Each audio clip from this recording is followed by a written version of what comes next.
खिलाफ हम आप कुछ ना बोले। यही तो इस देश की खूबसूरती है कि अलग अलग प्रांतों से आने वाले, अलग अलग भाषा से, अलग अलग संस्कृति से आने वाले लोग भी एक झंडे के नीचे, एक छतरी के नीचे आ गए। और आए क्यों हैं? मकसद सिर्फ एक ही है कि इस देश को महंगाई, बेरोजगारी से छुटकारा दिलाना। और एक ऐसी निकम्मी सरकार जो केंद्र में है, जिसने पिछले 9 सालों में कोई काम नहीं किया, सिर्फ ब्रांडिंग, इवेंट्स और एंटरटेनमेंट देने का काम किया, वास्तव में देश के आम आदमी की जिंदगी बेहतर करने का काम नहीं किया। उस सरकार से देश को छुटकारा दिलाया जाए। और जो मोटे मोटे तौर पे आप देखिए, जो भी 27-28 दल साथ आए, जिनका एक अलायंस बना है जिसका नाम इंडिया है, Indian national developmental inclusive alliance. ये अलायंस देखकर बीजेपी इतना घबरा गई है, इतना डर गई है कि वो बीजेपी जिसने 2014 से लेकर 2023 तक पिछले 9 सालों में एनडीए की एक भी बैठक नहीं बुलाई, वो मजबूर हो गई बैठक बुलाने के लिए।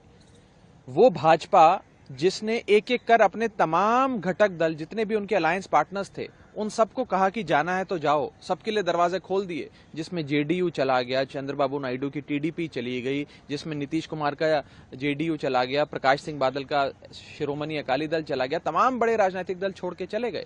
आज उसी बीजेपी को इतना डर सता रहा है कि अब उन्हें अपना कुनबा बढ़ाने के लिए छोटी छोटी पार्टियों को जोड़ना पड़ रहा है। कुछ 38 पार्टियां शायद जोड़ी हैं, जिसमें से मुझे लगता है कोई 32 पार्टियों का तो नाम भी हमने आज तक नहीं सुना कभी। और ये भी बताया जा रहा है कि शायद उन 38 पार्टियों में से 24 पार्टियां ऐसी हैं जिसका पार्लियामेंट में एक भी सांसद नहीं है। तो आप देखें कि किस प्रकार से एक थ्योरेटिकल एक्सरसाइज बीजेपी ने करी है कि बस 38 चिल्लाएं कि हम लोग अब बहुत बड़े हो गए, हमारा कुनबा 38 का हो गया एनडीए का। और अंत में इतना कहना चाहूंगा कि प्रधानमंत्री मोदी जी और बीजेपी तो अक्सर ये कहा करती थी कि एक अकेला सब पर भारी, मोदी बनाम ऑल अदर्स, मोदी बनाम मैनी, ये चुनाव हुआ करता था।